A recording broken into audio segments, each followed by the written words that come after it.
దేవుని పరిశుద్ధ నామమునకు మహిమ కలుగును. ప్రేమించులారా, ప్రభు ప్రేమించి ఈ యొక్క సాయంకాల సమయంలో చివరి బైబిల్ తరగతికి ప్రభు నడిపించినందుకు నేను ఎంతగానో దేవునికి వందనాలు చెల్లిస్తున్నాను. ప్రత్యేకించి మనము దేవుని ఇంటిలోనికి వచ్చినటువంటి మనము, దేవుని కుమారుడుగా ఉన్నటువంటి మనము ఏ రీతిగా జీవించాలి, లేక ఎలాంటి లక్షణాలు కలిగి జీవించాలి అన్న విషయం గురించి మనం నేర్చుకుంటూ వస్తున్నాం. ప్రియమైన బిడ్డలారా, ఇంకా ఈ ప్రేమ గురించి దేవుని వాక్యం ఏం చెప్తుందో చూడండి ఒకసారి. ప్రియులారా, నిర్గమాకాండము 23వ అధ్యాయము 4-5 వచనాలు.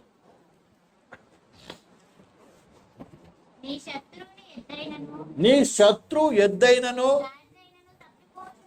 గాడిదను తప్పిపోవుచుండగా అది నీకు కనబడిన ఎడల అగత్యముగా దాన్ని తోలుకొని వచ్చి దాన్ని అప్పగింపవలెను.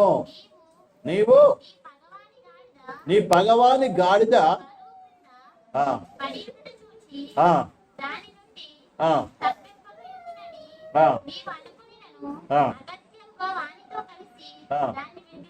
చాలండి. ఇక్కడ ఎలాంటి ప్రేమ చూపించమని చెప్తున్నాడంటే కేవలం వ్యక్తినే ప్రేమించడం కాదు, ఒకరిని శత్రు అనబడిన వ్యక్తి, అర్థమవుతుందండి, వాని వస్తువు ఏదైనా తప్పిపోవడం కానీ పోగొట్టుకోవడం కానీ చూస్తే, నీకు తెలిస్తే ఏం చేయాలి? నువ్వు నిత్యముగా దాని ఏం తీసుకొచ్చి అప్పగించాలంట. చూడండి, వస్తువు విషయంలో కూడా ఏం కావాలి? పోతే పోయి నాకెందుకు, చదవదు ఏంటంటే వాడిదే కదా, పోతే పోని నాకెందుకు, వాడు మనం తిట్టాడు అందుకే ఇలా పోతుంది, కానీ వాళ్ళ అన్నాడు అందుకే ఇలా జరుగుతుంది వాడికి అని నువ్వు అనుకోవడానికి వీలు లేదంట. శత్రువు కంటే ఎలాంటి నష్టం రాకుండా నువ్వు చూసుకోవాలంట ఆ ప్రకారం, అంతే కదండి. అంటే నీ శత్రువుకు నష్టం జరుగుతుంది, ఒక ఇబ్బంది వస్తుంది, ఆ టైంలో ఏం చేయాలి? నీకు తెలిస్తే ఏం చేయాలి? నిత్యముగా అతనికి తెలియపరచాలి, సహాయం చేయాలని దేవుని వాక్యం చెప్తుంది. నీ శత్రువు ఒక్కడే దారిలో కష్టపడుతున్నాడు, అక్కడ ఎద్దైనా కూడా ఏదో గుంట్లో పడిపోయిందంట, ఒకడు ఏం చేస్తున్నాడు? కష్టపడుతుంటే ఏం చేయాలి? వాడి దగ్గరికి నేను వాక్యం సహాయం చేయాలి. నాకు ఆయన సహాయం చేసిండా, నేను చేయడానికి నాకెందుకులా, నేను చూసి చూడనట్టుగా. ఈ ధర్మశాస్త్ర కాలంలోనే ఇలాంటి యొక్క నీకు చెప్తున్నాడండి. కొత్త నిబంధన కాదు ఇక్కడ చెప్పేది, ఎందులో పాత నిబంధనలోనే చెప్తున్నాడు. ఏం చేయాలి? నీ శత్రువు ఏనంట, చదవండి మళ్ళీ ఆ మాట మొదటి నుంచి. ఆ శత్రువు ఎద్దైనను గాడిదైనను తప్పిపోయినలా అది నీకు కనబడినప్పుడు అగత్యముగా ఏం చేయాలి? నువ్వు తోలుకున్నావు. అయ్యా ఇదిగో నీకు పోతుంటే బహుశా నేను తిట్టవచ్చు తీసుకొచ్చినందుకు, ఆయన కూడా ఏం చేయాలి? అప్పగించి నువ్వు సైలెంట్గా ఏం చేయి, వెళ్ళిపో. అర్థమైందండి. తర్వాత నీవు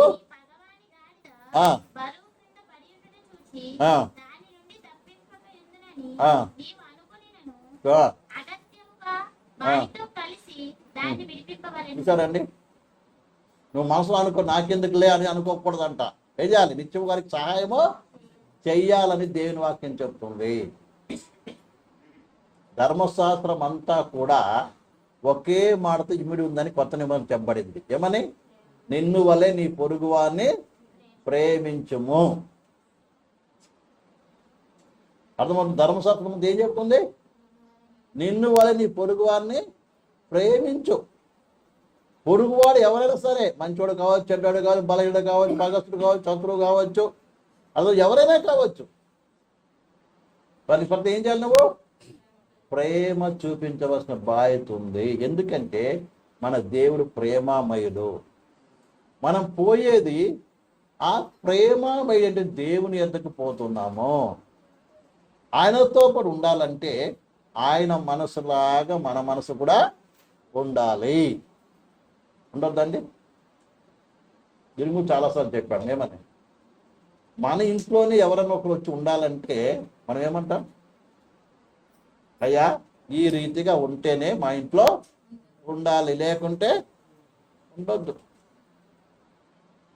నేనే ఇక్కడ ఉండాలనుకున్నాను ఒక 4 రోజులు, ఏమంటారు? దాస్ బ్రదర్ గారు చెప్పారు, ఇలా పాస్టర్ గారు ఇలా అయితే ఉండండి, లేకుంటే మా వల్ల కాదని అర్థం. అంతే కదండి, ఎవరైనా అంతే. ఒక 4 రోజులకి 5 రోజులకి 4 రోజులకే మనతో మనసు కలిసి ఉంటేనే ఏమవుతుంది? ఉండనిస్తాం, లేకుండా ఉండనిస్తామా? ఉండనివ్వము. అలాంటిది నువ్వు పోయేది ఎక్కడికి? దేవుని దగ్గర ఉండటానికి. అందరికీ అంతే కదా, ఇష్టం కదా. మరి అక్కడ 1 రోజు ఉండాలిగా, 2 రోజులు ఉండాలిగా? ఇలా టూర్ వేసుకొని 1 రోజు పోయి 4 రోజులు ఉండేసి రావడానిక? యుగాయుగం ఉండటానికి. ఇది మనకు మామూలుగా మనం ఆలోచించవచ్చు, ఇది పెద్ద అర్థం చేసుకోవాల్సిన పని లేదు. అర్థమైందండి? మరి యుగాయుగం ఉండాలంటే ఆయన మనసులాగా మన మనసు కూడా ఏం కలిగి ఉండాలి? కలిసి ఉంటేనే ఆ ఇంట్లో ఆయనతో ఉండగలము. ఆ మనస్సు ఉన్నవారిని ఆయన చేర్చుకుంటాడు. పోయిన తర్వాత తెచ్చుకునేది కాదు అక్కడ. అర్థమవుతుందండి? అన్నమాట అర్థమైందా? నీకెందుకు ఉపదేశం ఇస్తున్నాడు? నీకు ఈ భూలో ఉండగానే ఆ రీతిగా సిద్ధపడితే ఏం చేస్తాడు? తీసుకెళ్ళి అక్కడ ఆయన ఇంట్లో పెట్టుకుంటాడు. అందుకొరకు దేవుడు ముందుగా సిద్ధపాటు చేస్తున్నాడు. అర్థమైంది? పోయిన తర్వాత అక్కడ సిద్ధపాటు చేసేది ఏముండదు. సిద్ధపడదు ఎక్కడ? ఇక్కడే చేసుకోవాలి. తర్వాత నీకేం ఉండదు. నీ శరీరంలో, నీ బొందులో ప్రాణం వరకు ఏం చేయాలి? నీకు అవకాశం ఉంది. అంతలో ఏం చేయాలి? మార్పు చెందాలి. ఇంకోటి, అప్పుడు చూస్తాం లేదు మాత్రం అనుకోవద్దండి. ఇప్పుడే మారకపోతే ఒకేసారి మారుతుందా? మారలేము. అర్థమవుతుందండి? ఒకేసారి నువ్వు మారలేవు. రోజు రోజు మార్పు చెందుతూ పోవాలి. అప్పుడు ఏమవుతావు? నువ్వు పరిపూర్ణవు కాగల. లాస్ట్ చదివాను చూడండి, మీ పరలోకపు తండ్రి పరిపూర్ణుడు కనుక మీరు ఏమై ఉండండి? పరిపూర్ణంగా ఉండాలంట. అంటే దాని అర్థం ఏంటిదండి? దేవుడు పరిపూర్ణ అర్థం ఏంటిది? ఆయన ఏ లోపము లేదు. అదే రీతిగా నీలో కూడా ఏ లోపము లేకుండా ఉండాలి. అప్పుడే నువ్వేమవుతావు? తండ్రితో పాటు నువ్వు ఉండగలవు. అందుకొరకు మన హృదయాన్ని ఏం చేయాలి? పరిపూర్ణంగా ప్రవర్తించుకొని ఏం చేయాలి? ప్రభువా, నీవు ఈ విధంగా నీ వాక్యం సెలవిస్తుంది, నేను కూడా ఆ రీతి ఉండడానికి ఏం చేయి? సహాయం ఇచ్చేయి.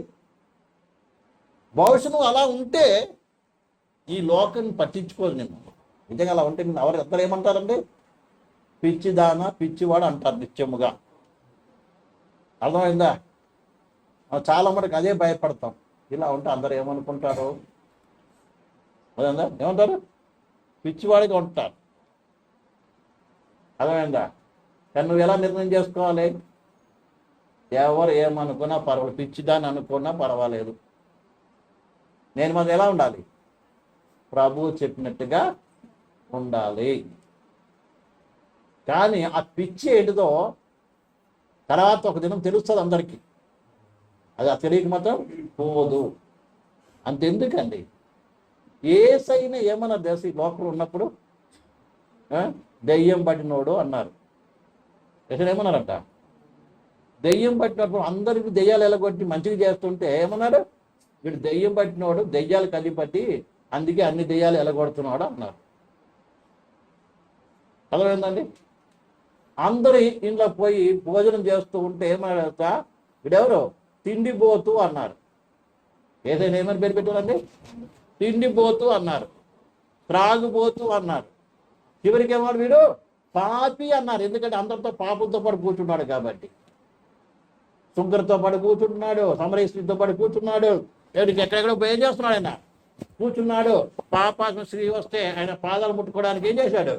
అనుమతించాడు. కాబట్టి ఈయన కూడా ఎవరు? పాపి అన్నారు. కానీ యేసు ఏమని పట్టించుకున్నాడా? పట్టించుకోలేదు.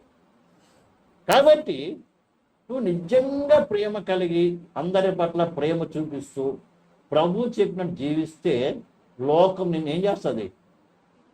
వాళ్ళ ఇష్టం వచ్చింది అంటారు. అందుకని ప్రభువుని వెంబడించే వారు ఏం చేయాలి తెలుసా? ఎవరు ఏమనుకున్నా పర్వాలేదు, నా ప్రభుకి నేను ఇష్టకరంగా ఉండాలి ఆ నిర్ణయానికి రావాలండి. కానీ మనం చాలాసార్లు ఈ లోకంగా ఉండటం మనము ఆలోచన ఏంటంటే, ఎలా ఉంటే ఎవరు ఏమనుకుంటారో, ఇలా చేస్తే అందరూ ఏమనుకుంటారో, నేను ఏమైపోతానో. అర్థమవుతుందండి? బైబిల్ ఏం చేస్తాం మనము? వారికి లోబడిపోతాం. వారి మాటలకు, వారి పద్ధతులకు, వారి ఆచారాలకు, వారి అలవాట్లకు, వారి యొక్క జీవితానికి ఏం చేస్తాం మనము? వాళ్ళ ఉండటానికి మనము ప్రయత్నం చేస్తాం. అలా అయితే నువ్వు ఏమాత్రం కూడా ఏం చేయలేవు, దేవుని కుమారులుగా జాలవు అన్న విషయాన్ని మనకు దేవుని వాక్యాన్ని బట్టి మనకు క్లియర్గా ఏమవుతుంది? అర్థమవుతుంది. ప్రియ సహోదరి సహోదరులారా, అందుకనే నువ్వేం చేయాలి? దేవుని కుమారుడు ఉండాలంటే నీ శత్రువులు సైతం ఏం చేయాలంట? ప్రేమించాలి. కేవలం శత్రువునే కాదు, శత్రువు యొక్క వస్తువును కూడా ఏం చేయాలి? నువ్వు ప్రేమించి ఆ శత్రువుకి ఎలాంటి నష్టం లేకుండా, ఒకవేళ నీకు నష్టం వస్తుంది తెలిస్తే ఏం చేయాలి? ఆయనకి నిత్యముగా చెప్పవలసిన బాధ్యత ఉంది. అంటే నాకెందుకులే వాడి కానీ అని మాత్రం ఎట్టి పరిస్థితిలో ఉండడానికి వీల్లేదని దేవుని వాక్యం మనకు క్లియర్గా తెలియపరుస్తుంది. ప్రియమైన బిల్లారా, సామెతల గ్రంథము 25వ అధ్యాయము 21, 22 చదవండి. నీ పగవాడు ఆకలి గొనిన ఎడల వానికి ఏం చేయాలంట? భోజనం పెట్టు. తప్పి కొనిన ఎడల వారికి దాహమిమ్ము. అట్లు చేయడు చేత వాళ్ళ తల మీద నిప్పులు కుప్పగా పోయిదువు. యెహోవా దానికి ఏం చేస్తాడు? నీకు ప్రతిఫలం ఇస్తాడు. ఇక్కడ బాగా అర్థం చేసుకోవాలి. నీ శత్రువు ఆకలి కొని ఉండటం నువ్వు చూస్తున్నావు. ఆకలి కొని ఉండటం అంటే అర్థమైనది అన్నం విషయంలోనే కాదు, ఒక అవసరంలో ఉన్నాడు, ఒక కష్టంలో ఉన్నాడు, ఒక బాధలో ఉన్నాడు. అర్థమైందా? ఎలాగో ఆయన నీ దగ్గర రాలేడు. అయితే నువ్వేం చేయాలి? నీకు తెలిస్తే ఏం చేయాలండి? నిత్యముగా అతని దగ్గరికి వెళ్ళి ఏం చేయాలి? నువ్వు సహాయము చేయాలి. అర్థమవుతుందండి? ఏ సహాయం చేయలేకపోయినా దేవుని ఏం చేయాలి? ఒక 4 మాటలు దేవుని గురించి చెప్పి ఏం చేయాలి? ప్రార్థన చేయాలి. విరిగి నలిగిన మనసు అతని కొరకు ఏం చేయాలి? నువ్వు ప్రార్థించాలండి. ఈ రీతిగా కొంతమంది ప్రార్థన చేయటం వలన ఎంతోమంది శత్రువులు మారినటువంటి యొక్క సాక్ష్యాలు మనము వింటున్నాం. ఈ రీతిగా వెళ్ళి ప్రార్థించినప్పుడు వాళ్ళ ప్రార్థన చూసి వాళ్ళ మనసు ఏమవుతుంది? కరిగిపోయి, ఏంటి వీళ్ళకి ఇంత కీడు చేశాను, అయినా కూడా వీరు నా కొరకు ఏం చేశారు? కన్నీరుతో నా కొరకు ప్రార్థించారు. నిజంగా ఈ ప్రేమ చాలా గొప్పదని మారు మనసు పొంది రక్షించినటువంటి వారు ఎంతోమంది ఉన్నారు. అనే సాక్ష్యం కూడా మరి మీరు విన్నారో లేదా? కానీ నేనైతే విని ఉన్నాను. ప్రేమ ఈ రకంగా ఏమవుతాడు? నువ్వేం చేస్తావు? శత్రువును కూడా ఏం చేయాలి? దేవుని కొరకు సంపాదించుకోగలవు. ఇది దేవుని యొక్క ప్రేమ అని దేవుని యొక్క వాక్యం మనము క్లియర్గా మనకి తెలియపరుస్తుంది. ప్రేమ ఇలాంటి కార్యమే ఒక ప్రవక్త గారు కూడా చేశారు. 2వ రాజుల గ్రంథము 6వ అధ్యాయం 22వ వచనం చదవండి. 6వ అధ్యాయం 22వ వచనము. 2వ రాజుల గ్రంథము 6వ అధ్యాయం 22వ వచనము.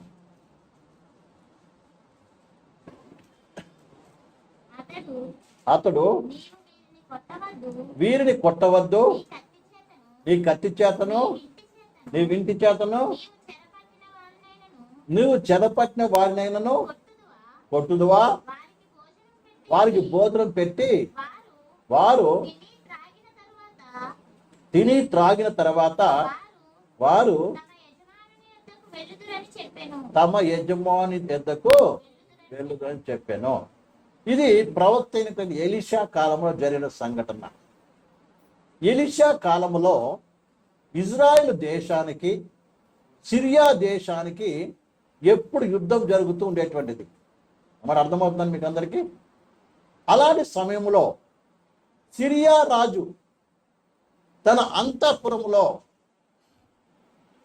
మరి తన యొక్క మంత్రులతో అంతరంగికులతో ఏమేం మాట్లాడుకున్నప్పటికీ కూడా, ఎన్ని ప్లాన్స్ వేసుకున్నప్పటికీ కూడా వాళ్ళ ప్లాన్ అంతా కూడా ఏమైపోయేది అంతా బయటికి అయిపోయేది. ఏది సక్సెస్ అయ్యేది కాదు. ఆయన అనుకున్నాడు, ఎవరో మన మధ్య ఒకరు ఆ శత్రువు అంటే ఇజ్రాయేల్ రాజ్యం తరపున ఎవరొక వ్యక్తి ఇక్కడ ఉన్నాడు కాబట్టి మనం అనుకునే సంగతులను ఏం చేస్తున్నాడు, చెప్పేస్తున్నాడు. కానీ ముందు మన ఇంటి దొంగలను పట్టుకోవాలని ఏం చేశాడు, అందరూ చెప్పినప్పుడు అందులో ఒక ఆయన నిలబడి అన్నాడు, అయ్యా రాజా, ఇక్కడ ఎవరు కూడా ఇక్కడ విషయాలు బయటికి చెప్పేవాళ్ళు ఎవరు లేరు. అయితే ఇజ్రాయిల్ దేశంలో ఒక ప్రవక్త ఉన్నాడు. అర్థమైందండి? ఎవరున్నారు? ఒక ఎలీషా ప్రవక్త ఉన్నాడు. మనం ఇక్కడ ఏది మాట్లాడకున్నా ఆ విషయం ఏం చేస్తున్నాడు, దేవుని ద్వారా తెలుసుకొని అక్కడ ఇజ్రాయెల్ రాజుకు చెప్తున్నాడు. ఇది సంగతి అనగానే అట్న వెంటనే ఆ ప్రవక్తను ఏం చేయండి, పట్టుకొని రండి అని చెప్పి ఏం చేశాడు, గొప్ప సైన్య సమూహాన్ని పంపించాడు. అర్థమైందండి? గొప్ప సైన్యాన్ని, గుర్రాలు, రథాలను పంపించాడు. ఎలీషా ఎక్కడున్నాడు అప్పుడు? ఎలీషా నివాసం ఎక్కడ? అందరి మనసులో కాదు ఉండేదైనా, బిల్డింగ్లలో కాదు ఉండేవాడు. ఎక్కడ ఉండేవాడు? ఒక ప్రియులారా పర్వతంలో ఒక గుడారం వేసుకొని అందులో ఆయన పని మనిషి పనివాడు ఏం చేసేవాడు, నివసిస్తూ ఉండేటువంటి వాడు. తెల్లారుతుంది, వెంటనే ఆ పనివాడు బయటకు చూసేటప్పటికి ఏముంది, ఆ పర్వతం చుట్టూ ఎవరున్నారు, గుర్రాలు, రథాలు, వీటిలతో కత్తులతో పట్టుకుని చాలా జనాలు ఉన్నారు. వెంటనే ఏమైపోయింది, భయపడిపోయాడు. అయ్యో అయ్యగారు ఏం చేయాలని లబో దిబ్బో మొత్తుకుంటూ ఏం చేశాడు, ప్రవక్త గారికి వచ్చాడు. ఈయన వెంటనే బయటకు చూసి అన్నాడు, ప్రభువా ఈ పనిని కనులు తెరవమన్నాడు. వెంటనే తెరిచేటప్పటికి ఏముంది, వీళ్ళ చుట్టూ ఏమున్నాయంట, అగ్ని రథాలు, గుర్రాలు ఉన్నారంట. హల్లెలూయా. అదే ఏమున్నాయి వీళ్ళ చుట్టూ, వీళ్ళ గుడారం చుట్టూ ఏముంది, అగ్ని, గుర్రాలు, రథాలు ఉన్నాయి.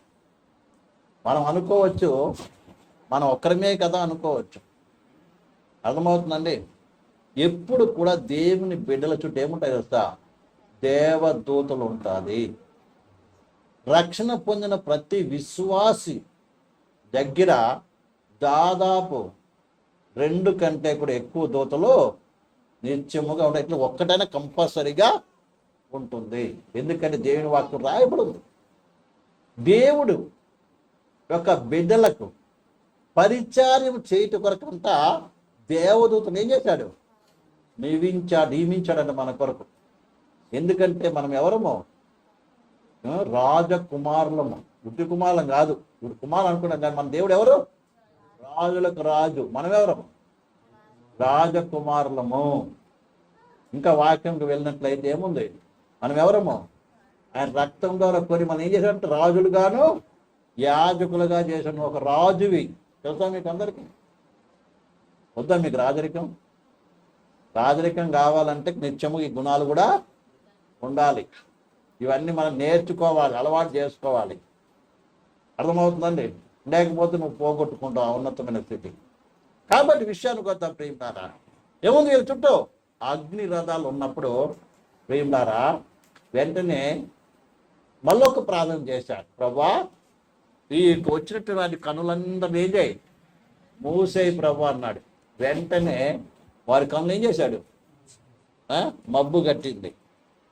వెంటనే ఈయన తన పనులు తీసుకుని వెళ్ళాడు. ఎవరి దగ్గరికి వెళ్ళాడు, వాళ్ళ దగ్గరికి వెళ్తున్నాడు. ఎవరి దగ్గరికి, ఆ శత్రువు దగ్గరికి. ఈయన పట్టుకోవడానికి వచ్చిన వారి దగ్గరికి వెళ్ళేమన్నాడు, అయ్యా మీకు ఎవరు కావాలి, ఎందుకు వచ్చారు అని అడిగితే వాళ్ళు ఏమన్నా, అయ్యా మాకేంది పలానా వ్యక్తి కావాలి, పలానా ప్రవక్త కావాలి అని చెప్పిన వెంటనే రండి, ఇక్కడ లేడు, రండి పోదాం, తీసుకుపోతామని అందరిని బట్టి ఎక్కడ తీసుకుపోయాడు, రాజుగారి పట్టణంలోకి తీసుకుపోయాడు, రాజుగారి అంతఃపురంలోకి తీసుకెళ్ళిపోయాడు. అర్థమైందండి? ముందు ప్రవక్త గారు నడుస్తుంటే వెనక వీళ్ళందరూ ఏం చేశారు, వచ్చేసారు. చివరికి ఆ పట్టణంలోకి వచ్చిన తర్వాత ప్రార్థించి, ప్రవ్వా వీరి కనులు తెరవమనగానే వీళ్ళు చూసినప్పుడు ఎక్కడున్నారు, వీళ్ళు సామ్రోను పట్టణం మధ్యలో ఉన్నారు. పట్టణం మధ్యలో ఏమయ్యారు ఉన్నారు. వెంటనే వీళ్ళందరూ చూడగా నాకు రాజుగారు చాలా సంతోషం వచ్చేసింది. పోకుండా మన శత్రులందరూ మన చేతికి దొరికారు. వీళ్ళందరూ ఏం చేద్దాం, కత్తి పట్టుకుని అందరిని సాగు నరికేద్దాం అందరిని అనుకున్నారు. కానీ ప్రవక్త గారు అన్నాడు, అయ్యా మరి ఏం చేయమని చంపేద్దామా అన్నాడు. అప్పుడు ఏం చెప్పాడు చెప్తా, మన శత్రువులు మన ఇంటికి వచ్చారయ్యా, వచ్చిన వాళ్ళకి ఏం చేయాలి, భోజనం పెట్టి పంపించు అన్నప్పుడు ఆ రాజు ఏం చేశాడు, ప్రవక్త మాట విని మంచి శ్రేష్టమైన భోజన పదార్థాలు ఏం చేశాడు, రాజుకు తగిన వడ్డించి అందరికీ పెట్టాడంట. తృప్తిగా తిన్నారు, తృప్తిగా తాగారు. అర్థమైందండి? తాగిన తర్వాత ఏం చేశారు, అందరినీ కేవలం ఇంటికి వాళ్ళ దేశానికి వాళ్ళు పంపించేశారు. అలా వెళ్ళిన తర్వాత ఆ రాజుగారి మనసే మారిపోయిందంట. తర్వాత ఏం చేయాలి, యుద్ధం చేయడమే వీళ్ళతో శత్రుడికి మీద శత్రుతో ఏం చేశాడు, లేకుండా మానేసినట్టుగా చూస్తున్నాం. చూడండి, ఈ రకంగా శత్రువులు ఏమయ్యారు, మిత్రులుగా మారిపోయారు. హల్లెలూయా. బహుశా ఈ దినం నీకు ఎవరైనా శత్రువు ఉంటే, అలాంటి పలానా వాళ్ళండి నన్ను బాగా బాధ పెడుతున్నారు, శత్రువులు అండి బాగా వేధిస్తున్నారు అని నువ్వు అనుకుంటే వారికి ఏం చేయి, మేలు చేయి. నిత్యముగా ఏమవుతారు, శత్రువుడు ఏమవుతారు, నిత్యము ఒక దినమున మారిపోతారు. నీ భర్తే కావచ్చు, నీ కొడుకే కావచ్చు, నీ కూతురే కావచ్చు, లేదా ఇంకెవరైనా కావచ్చు. అర్థమైందా? ఏం చేసినా జయించాలంట. అందుకే రోమి రాసిన పత్రిక 12:14 చదవండి ఒకసారి. రోమి రాసిన పత్రిక 12:14. నేను మిమ్మల్ని హింసించు వారిని దీవించుడు కానీ శాపింపవద్దు. ఇక్కడ ఏమన్నాడంట, మేము ఎవరైనా హింసిస్తున్నాను వాళ్ళు ఏం చేయాలండి, దీవిస్తామా? మంచిగా ఉన్నాడు, బాగానే ఉంటాం. ఎవరైనా మనల్ని ఏమైనా అన్నారు అనుకోండి, ఏమొస్తుంది మనలో చెప్పండి? మీ బైబిల్ లేదా? ఉంది కదండి. మీ బైబిల్ ఉందా, మా బైబిల్ ఉందా? హల్లెలూయా, హల్లెలూయా. బాగా అర్థం చేస్తూ ఏమన్నాడు, మిమ్మల్ని హింసించే వారిని ఏం చేయాలంటమ్మా, దీవిస్తారా? నోట్లో నుంచి ఏమొస్తుందో తెలియకుండా మాట్లాడేస్తారా? చెప్పండి. ఇంట్లో కూడా మనం ఏమన్నా కోపం వచ్చిందనుకో ఏం మాట్లాడుతుందో మనకు తెలియదు. భర్తను ఏం మాట్లాడదో తెలియదు, భార్యను ఏం మాట్లాడుతుందో తెలియదండి కొన్నిసార్లు కదా. కాబట్టి ప్రియమైన బిడ్డలారా జాగ్రత్త. ఏం చేయమన్నారు ఇక్కడ, హింసించే వారిని ఏం చేయాలంట, దీవించాలంట. చాలండి, శపించవద్దు. యేసుప్రభు కల్వారి శిలువలో వేలాడుతూ ఏమన్నాడండి, దీవించాడా శపించాడా? ఆయనకి శపించుంటే మనం ఇక్కడ కూర్చునే వాళ్ళమే కాదు. హల్లెలూయా. అర్థమైందండి? ఏం చేశాడు ఆయన, దీవించాడు. అర్థమైందా? మన నుంచి ఏం చేశాడు, తండ్రిని వేడుకున్నాడు. అలాగే స్టెఫెన్ భక్తుడు చూడండి, ఆయన మనలాంటి వాడే కదా. ఆయన అందరికీ రాళ్ళతో కొడుతున్నారు, ఏమన్నాడు, ఏం ప్రార్థన చేశాడు తెలుసా మీకు చనిపోయేటప్పుడు? గుర్తుందా? చదవండి ఒకసారి. ఇక్కడ 7వ అధ్యాయం లాస్ట్ అనుకుంటాను, చదవండి. అపోస్తలుల కార్యములు 7వ అధ్యాయము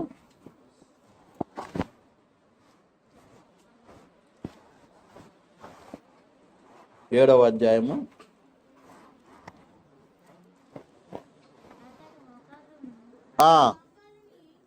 అతడు మోకాలుని, ప్రభువా వారి మీద ఈ పాప మోపకమని గొప్ప శబ్దముతో పలికెను.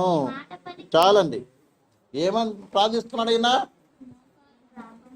రాళ్ళు పడుతున్నాయి మీదకెళ్ళి, అందరు మంచురాయి పట్టుకొని అప్పటికి బాగా రాళ్ళతో కొడుతున్నారు.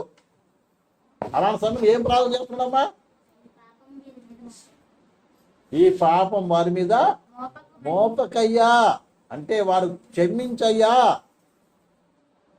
అని చెప్పి ఏం చేస్తున్నాడు ఆయన, గొప్ప శబ్దముతో ఏం చేస్తాడు, పలికి ఏం చేశాడంట, నిద్రించెను. అంటే ఏం చేస్తాడు, చనిపోయాడు. చనిపోయే సమయంలో ప్రియమైన బిడ్డ ఎలాంటి మాట ఆయన ఉదయం నుంచి వచ్చిందో మనం చూడాలి. ఇద్దరు మనం మంచిగా ఉన్నప్పుడు మంచి పాట పాడతాం, మంచి మంచి మాటలు చెప్తాం కదా, ఎంతో గొప్ప గొప్ప విషయాలు చెప్తాం. ఇది గొప్పది కాదండి. నీకు శ్రమ వచ్చినప్పుడు, నిందలు వచ్చినప్పుడు, బాధలు వచ్చినప్పుడు, అర్థమైందా, నిన్ను ఎవరైనా హింసించినప్పుడు నీ నోటి నుంచి ఏ మాటలు వస్తాయో అది చాలా ముఖ్యమైనది. దాన్ని ఎవరు చూస్తున్నారు కదా? దేవుడు చూస్తున్నాడు, సైతాన్ కూడా చూస్తుంది. తెలుసా? ఎవరు చూస్తున్నారు? దేవుడు చూస్తున్నాడు, సాతాను చూస్తున్నాడు.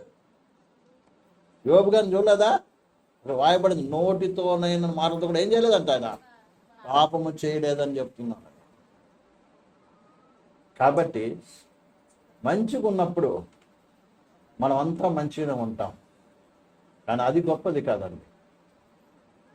మంచిగా ఉన్నప్పుడు అన్ని జనులు కూడా అందరూ మంచిగానే ఉంటారు, కానీ అది కాదు.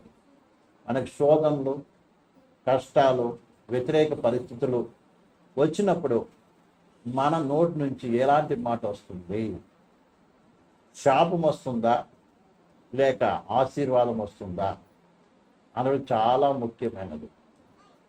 ఈ రాత్రి కాస్తమంలో యేసు ప్రభు కల్వారి శిలువను ధ్యానం చేస్తూ ఆయన మరణాన్ని జ్ఞాపకం చేసుకుంటూ మనం పరిశుద్ధ బల్ల పాల్పొనడానికి ఏం చేస్తున్నాం? మనం సిద్ధపడ మనము మరి మన అంతరంగంలో ఏమి వస్తుంది? దీని ముందు ఎన్నోసార్లు మనము పరిస్థితులు తారుమారైనప్పుడు నువ్వు ఏం మాట్లాడావు? ఏ రీతిగా నువ్వు ఆశ్రయించావా, శపించావా, సహించుకున్నావా, లేదా నోటికి వచ్చింది మాట్లాడావా అంటే చాలా పరిశీలన చేసుకోవాల్సిన వారమై ఉన్నాము. ప్రియమైన సహోదరి సహోదరులారా, అది ఇక్కడ అర్థం ఏంటంట, ప్రియమారా, నేను హింసించి వారిని ఏం చేయాలి? దీవించుడు కానీ శపించవద్దు. అదే 20-21 కూడా చదవండి. అదే రోమిలకు రాసిన పత్రికలో 12వ అధ్యాయం 20-21. కాబట్టి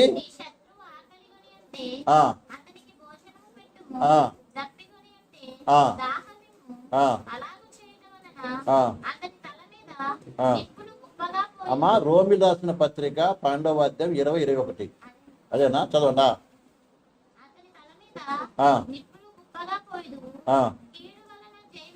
కీడు వలన జయింపబడక మేలు చేత కీడును జయించుము. నువ్వు దేంతో జయించాలంటమ్మా? మేలు చేత కీడును జయించాలంట. లోకస్తులు ఏం చేస్తారండి?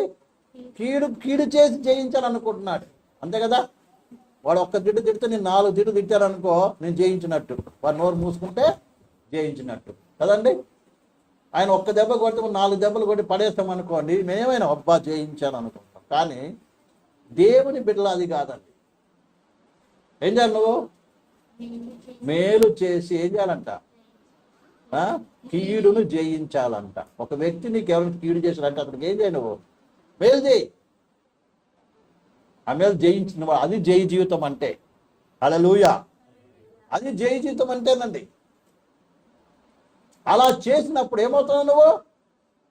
అప్పుడే నువ్వు దేవుని కుమారుడు అన్నటువంటిది. మన యేసయ్య మనకు అలాంటి మాదిరి చూపించడానికి విషయము మనము మర్చిపోకూడదని మనము గ్రహించాలి. 1 కొరింథీయులకు రాసిన పత్రిక 4:12-13. 1 కొరింథీయులకు రాసిన పత్రిక 4:12-13. ఇక్కడ అపోస్తలుడైన పౌలు ఏ రీతిగా మరి ఆయన అనుభవాన్ని మన ముందు పెడుతున్నాడు. యేసయ్య ఆ రీతిగా జీవించడం కాదు, ఇదిగో నేను కూడా అలాగే జీవిస్తున్నాను అని చెప్తున్నాడు అన్నమాట. చదవండి. ఏం చేస్తున్నాడు ఈయన? ఒక అపోస్తలుడై ఉండి ఏం చేస్తున్నాడు ఈయన? స్వహస్తముతో కష్టపడి పని చేస్తూ ఏం చేస్తున్నాడమ్మా? నిందింపబడి. చూసారండి, ఇక అపోస్తలులు కూడా ఏం చేస్తున్నారు? నిందింపబడుతున్నారు, దీవింపబడుతున్నారు కాదు, నిందింపబడుతూ దీవిస్తున్నారు. యేసయ్య ఏం చెప్పాడు అలాగే నడుస్తున్నారన్నమాట. అర్థమైందండి? అదే విషయాన్ని సంఘస్థులు కూడా ముందు పెడతారు. ఇదిగో మేము నిందింపబడుతున్నాం, ఏం చేస్తున్నాం? అందరినీ దీవిస్తున్నాము. అదే రీతిగా మీరు నడవండి అంటున్నాడు. తర్వాత హింసింపబడియో, చూడండి ఎంత హింసిస్తున్నా ఏం చేస్తున్నాడంట? ఓడ్చుకుంటున్నాడంట. తర్వాత అందరూ ఈయన దూషిస్తున్నారు. దూషిస్తున్నావు, ఈయన ఏం చేస్తున్నావు? అందరినీ ఏమని బతిమాడుతున్నాడు? అయ్యా మీరు మారు మనసు పొందండి. అందుకే ఈయన చూసిన వాళ్ళందరూ ఏమన్నారో? పిచ్చోడు అన్నారు. అర్థమైందని అన్నమాట, అర్థమవుతుందా? అందుకే అపోజిట్ కొన్ని రాసులు కదా, నేనేమైనా యేసుకృష్ణునితో నేనేమయ్యాను? వెర్రివానయ్యాను అంటున్నాడు. అందరి దృష్టికి ఎలా ఉన్నాడంట? వెర్రివాడుగా ఉన్నాడంట. చివరికి రాజుగారి ముందు, ఆ న్యాయాధిపతి ముందు నిలబడి కూడా ఆ యేసయ్య గురించే చెప్తున్నాడు. అంటే ఏమన్నాడు? నీకు ఎక్కువ చదువుకొని పిచ్చి పట్టిందిరా బాబు, అవతలన్నాడు. వింటున్నారండి? కాబట్టి అంత గొప్ప మేధావి, గొప్ప వ్యక్తి దేవుని కొరకు ఎలా అయిపోయాడు? లోకానికి ఎలా అయిపోయాడు? పిచ్చివాని వలె కనబడుతుంది. కారణం ఏంటి తెలుసా? అందరిలాగినా లేదు. ఈయన ఎవరు వెంబడిస్తున్నాడు? ప్రభువుని వెంబడిస్తున్నాడు. ప్రభు చెప్పిన బోధన ఏం చేస్తున్నాయినా అనుసరిస్తున్నాడు. చదవండి ఇంకమ్మా. ఆ లోకమునకు ఎలా కనబడుతున్నాడంటమ్మా? మురికిగాను, అందరికీ పెంటగాను, ఇప్పటి వరకు అందరి లోకం దృష్టికి ఎలా కనబడుతుండమ్మా? మనం ఏమనుకుంటాం? బాగా కనబడాలి, అందరం ఏం చేయాలి? భలేవాడు, మంచోడు, గొప్పోడు అని మనం అందరం ఏం చేయాలి? పొగట్టం మనకి చాలా మందికి ఇష్టం. కానీ అంత గొప్ప వ్యక్తి ఏం చేస్తున్నాం? ఇక్కడ లోకం ఎలా కనబడుతుందమ్మా? పెంట మురికిగాగా కనబడుతున్నాడంట, పెంటలా కనబడుతున్నాడంట. ఎందుకొరకంటే ప్రియులారా, దేవుని కొరకు ఆ రీతికి తను ఏం చేశాడు? సమర్పణ చేసుకున్నాడు. ప్రియులారా, ఆయన మనకు మాదిరి చూపిస్తున్నాడు. యేసయ్యే కాదు, యేసుని వెంబడించే వారు కూడా ఆ రీతిగా ప్రేమించగలరు, ఆ రీతిగా ఏం చేయగలరు? జీవించగలరని అపోస్తలుడైన పౌలు ఏం చేస్తున్నాడు? చూపించాడు. ప్రియమైన సహోదరి సహోదరులు, కాబట్టి ఈ విషయాన్ని మనం మర్చిపోకూడదండి. కాబట్టి దేవుని కుమారులు ఉండాలంటే ఏం కలిగి ఉండాలి? మనము శత్రువులను ప్రేమించే వారముగా ఉండాలి. లోకం మనము ఏమనుకున్నా కానీ మనం మాత్రము ఏం చేయాలి? నిజమైన ప్రేమ కలిగి జీవించడం నేర్చుకోవాలి. మేలు చేయటం మనం నేర్చుకోవాలి. ఇలా ఉంటేనే ప్రియమైన మనం ఏమవుతాం? దేవుని కుమారులుగా ఉంటాం. ప్రియమైన పిల్లలు, మన ప్రభువైన యేసుక్రీస్తు దేవుని కుమారుడుగా ఈ లోకంలో శరీరధారిగా జీవించి చూపించాడు. ఆ రీతిగా అదే రీతిగా అపోస్తులు కూడా ఆ రీతిగా ఏం చేశారు? జీవించి చూపించారు. ప్రేమారా, వాళ్ళందరూ అందుకే వారికి దేవుడు ఏమన్నాడు? నాతో పాటు మీరేమవుతారు? సింహాసనంలో కూర్చుంటారని దేవుడు చెప్పాడు. మరి మనమందరం కూడా అక్కడికే వెళ్ళాలి కదా, ఆయనతో పాటు ఉండాలి. కాబట్టి ఆయన ఇంట్లో ఉండాలి. కాబట్టి మనం కూడా ఏం కావాలి? అలాంటి మనస్సు కలిగి ఉండటానికి, అలాంటి ప్రేమ కలిగి ఉండటానికి సిద్ధపడదాం. దేవుడి వాక్యాన్ని దీవించునుగా. అందరం మోకరిద్దాం, కళ్ళు మూసుకుందాం. అందరం మోకరిద్దాం, కళ్ళు మూసుకుందాం. Hallelujah, praise the Lord, thank you Lord, thank you Lord, thank you Lord, thank you Lord, hallelujah. అందరం మోకరిద్దాం, కళ్ళు మూసుకొని ఒక్కసారి మన మనస్సు, మన హృదయాన్ని ఆ కల్వారి కొండ మీద ప్రేలాడుతున్నటువంటి యేసు ప్రభు వైపు చూద్దాం ఒక్కసారి.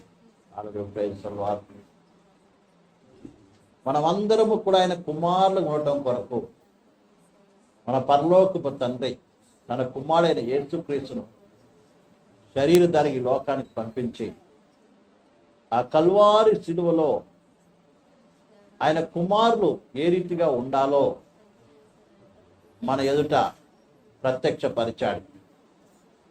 ప్రియ సహోదరి సహోదరుడా, మనం కూడా ఆయన కుమారులుగా ఉన్న మనము, ఆయన కుమారులుగా ఆయన ఇంటిలో జన్మించిన మనము కూడా ఆయన వలె గుణలక్షణాలు కలిగిన వారముగా జీవించాలి. హల్లెలూయా.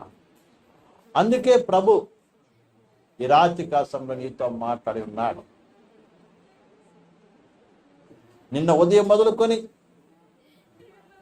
ఆయన కుమారుడుగా కుమార్తెగా ఉండడానికి పిలువబడిన నీతో నువ్వు ఎలాగ ఉండాలో, ఎలాంటి లక్షణాలు కలిగి ఉండాలో ఆయన మాట్లాడేవాడుగా ఉన్నాడు. కాబట్టి ప్రియ సహోదరి సహోదరుడా, నీవు ఆయన కుమారుడు ఉండి జన్మించడమే కాదు, కానీ ఆ గుణ లక్షణాలు కూడా కలిగిన వాడుగా ఉండాలి. ఆ రీతి ఉండాలి. నీకు ఆశ ఉంటే హృదయపూర్వకంగా ప్రభువే తిప్పబడి ప్రభువే తిరిగి, ప్రభా అవును నన్ను నీ ఇంట్లో జన్మింపచేశావు, నీ వలే ఉంటాం కూడా ఎదిగింపచేయి ప్రభా. నీ వాక్యమైనటువంటి యొక్క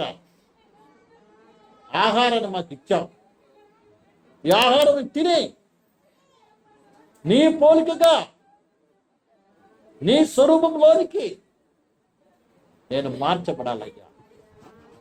హల్లెలూయా, praise the Lord, praise the Lord, praise the Lord, praise the lord.